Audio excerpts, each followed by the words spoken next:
নমস্কার, আপনারা দেখছেন চাষবাস চ্যানেল। আজকে বেগুন চাষের ফলন দ্বিগুণ করা যায় কিভাবে তা নিয়ে বিস্তারিত আলোচনা করব এই ভিডিওতে। ভিডিও শুরুর আগে একটাই অনুরোধ, আপনারা ভিডিওটিকে না টেনে পুরোটাই দেখবেন, এতে আপনার বুঝতে সুবিধা হবে।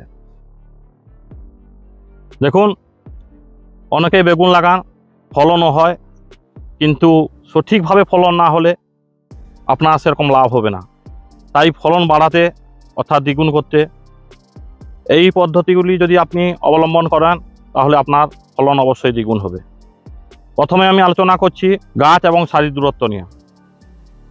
অনেকেই কি করেন, সারির দূরত্ব 2.5 ফুট এবং একটা গাছ থেকে একটা গাছের দূরত্ব মাত্র 2 ফুট করে লাগিয়ে দেন, যার ফলে কি হয়, অল্প দিনের মধ্যেই আপনার এই গাছের শাখা প্রশাখার সঙ্গে অন্য গাছের শাখা প্রশাখা পুরো মিশে যায়, অর্থাৎ কোনো ফাঁকা থাকে না, যার ফলে কি হয়, ভিতরে অংশ অনেক ফুল ফুটে যায়। সেইখানে মৌমাছি প্রজাপতি যেগুলো সাধারণত পরাগ মিলনে সাহায্য করে, সেই সব পতঙ্গ পৌঁছাতে পারে না, যার ফলে আপনার পরাগ সংযোগ না হওয়ার ফলে সেই ফুলটা ঝরে নষ্ট হয়ে যায়, সেখান থেকে কোনো ফল হয় না। এর জন্য আপনার ফলন কম হয়। এর জন্য আমি প্রত্যেকটা সারির দূরত্ব দেখছেন 3 ফুট করেছি এবং একটা থেকে একটা গাছের দূরত্ব 3 ফুট আছে, যার ফলে এই গাছের প্রাথমিক অবস্থায় এটা ফুল ফুটতে শুরু করেছে। এরপর যদি আরও জল দেওয়া যায়, গাছের শাখা প্রশাখা আর একটু বাড়বে, কিন্তু তা সত্ত্বেও মাঝখানে ফাঁকা থাকবে। দেখছেন এদিকে গাছও অনেক ফাঁকা আছে এবং এই যেটা লাইন করেছি আমরা জল দেওয়ার জন্য, সেটা অনেক ফাঁকা আছে, অর্থাৎ একটা গাছের সঙ্গে আর একটা গাছ জুড়ে যায়নি। এর ফলে এই গাছটার চারপাশে যে ফুল সুন্দরভাবে দেখা যাচ্ছে, পতঙ্গরা এখানে এসে সহজভাবেই পরাগ সংযোগ ঘটাতে পারবে, যার ফলে আপনার ফলন বেশি হবে। এই সারি এবং গাছের দূরত্ব একটু বেশি করার আর একটা লাভ আছে। খুব কাছাকাছি লাগিয়ে দিলে কি করে, অনেক সময় আপনারা যখন কীটনাশক স্প্রে করেন, কীটনাশকটা নিচ পর্যন্ত পৌঁছাতে পারে না, যদি কন্ট্যাক্ট ইনসেকটিসাইড হয় সেগুলো পৌঁছাতে না পারায় সেখানকার যে পোকাটা অর্থাৎ ডগা ছিদ্রকারী এবং ফল ছিদ্রকারী পোকা বেঁচে থাকে, যার ফলে আপনার যে ফলনটা হয়েছে সেটাও নষ্ট করে দেয়, যার ফলে আপনি ক্ষতিতে পড়তে পারেন। এই জন্য এই দূরত্বে লাগানো ভালো, অর্থাৎ একটা সারি থেকে আরেকটা সারি দূরত্ব হচ্ছে 3 ফুট এবং একটা চারা থেকে আরেকটা চারা দূরত্ব 3 ফুট। এরপরে আমি আলোচনা করব আপনার গাছ সতেজ এবং সুস্থ থাকলে যে ফল বেশি হবে সেরকম নয়। ফলের জন্য দরকার ফুল, যত সংখ্যক ফুল ফুটবে। দেখছেন এই গাছটাতে প্রচুর পরিমাণে ঝাঁকে ঝাঁকে ফুল এসছে।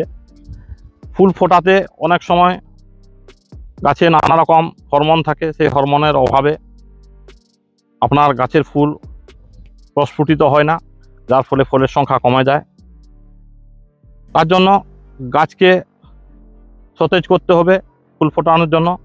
এর জন্য আমরা ব্যবহার করি পিজিআর, যার ফলে আপনার গাছ সুস্থ এবং সতেজ থাকে এবং অধিক পরিমাণে ফুল ফুটবে। অধিক পরিমাণে ফুল ফুটলেই আপনার ফলন বেশি হবে। যদি আপনারা কেমিক্যাল পিজিআর ব্যবহার করেন, তাহলে আমি প্রায় দীর্ঘ 20 বছর ধরে যে পিজিআরটা ব্যবহার করছি সেটা হচ্ছে মেনাকুলান। এই মেনাকুলান যেরকম গাছের শাখা প্রশাখা বৃদ্ধি করে, গাছের শিকড় বাকড় বৃদ্ধি করে, যার ফলে আপনার মাটি থেকে প্রয়োজনীয় খাবার গাছ তুলে নেয় এবং গাছ সুস্থ সতেজ থাকলে অধিক সংখ্যক ফুল ফুটে। এটা আপনারা প্রতি লিটার জলে 1.5 ml করে ব্যবহার করে প্রায় 15 থেকে 20 দিন অন্তর আপনারা স্প্রে করতে পারেন। এর ফলে গাছের স্বাস্থ্য ঠিক থাকবে এবং অধিক পরিমাণে ফুল ফুটবে। যদি আপনারা জৈব পিজিআর ব্যবহার করতে চান, নানা রকমের পিজিআর আছে। আমি 2 বছর ধরে আর একটা জৈব পিজিআর ব্যবহার করছি, বিদেশি কোম্পানি বন্ড গাছের পক্ষে ফুল ফোটাতে এবং গাছকে সঠিক রাখতে অত্যন্ত কার্যকারী। এটাও সেই রকম গাছের শিকড় বাকড়ের সংখ্যা বাড়ায়, গাছের শাখা প্রশাখার সংখ্যা বাড়ায়। শাখা প্রশাখা যত বাড়বে, অর্থাৎ এই অগ্রমুকুল যত বাড়বে, সেখানে তত পরিমাণে ফুল ফুটবে এবং আপনি সেখান থেকে ফল বেশি পাবেন। ফলন বৃদ্ধি করার আর একটা পদ্ধতি হচ্ছে, আপনার ফুল ফুটলে যে ফল হবে এমন কোনো বিষয় নয়। ফুলটা যাতে গাছে অধিক সময় পর্যন্ত থাকে। এই ফুল যদি অকালে ঝরে পড়ে আপনার ফুলের সংখ্যা কমে যাবে। তাই ফুল যাতে শক্তভাবে বৃন্তের সঙ্গে যুক্ত থাকে তার দিকেও লক্ষ্য রাখতে হবে।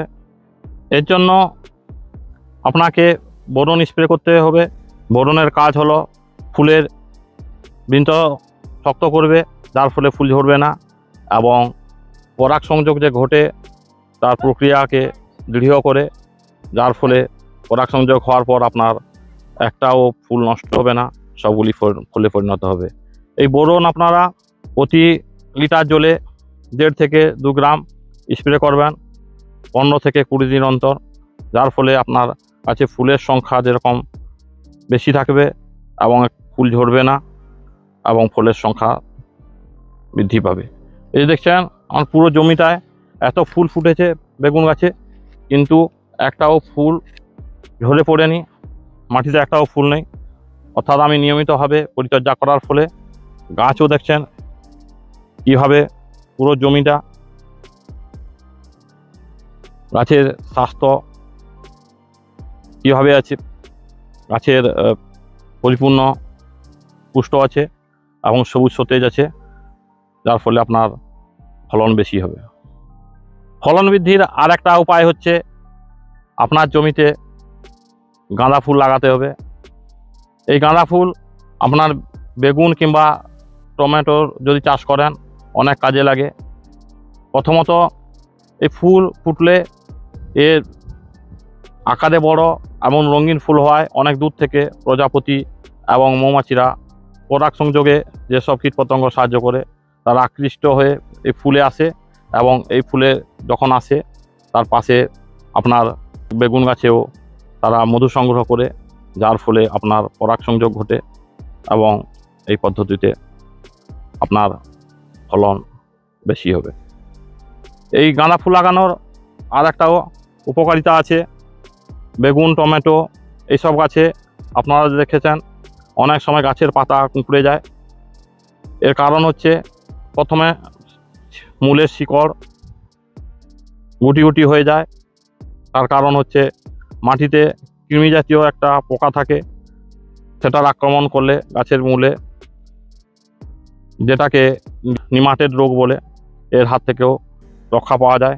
এর জন্য প্রতি কাঠা জমিতে মিনিমাম 2 থেকে 3টি গাঁদা চারা লাগিয়ে দেবেন। এমন সময়, যে সময় আপনার বেগুনের ফুল আসবে সেই সময় যেন এই ফুল ফুটতে আরম্ভ করে। দেখছেন এটা আমি একটা হলুদ গাঁদা লাগিয়েছি, আর চারিদিকে অনেক গাঁদা আছে, প্রায় 30-40টা আমি গাঁদা ফুলের চারা লাগিয়েছি। এখানে একটা দেখছেন, এটা গাঁদা আছে, এটা দেখছেন, এর সেন্টটা কিন্তু অনেক বেশি উগ্র, অনেক দূর পর্যন্ত যাবে, যার ফলে কীটপতঙ্গরা আকৃষ্ট হবে। এদিকটাও আছে।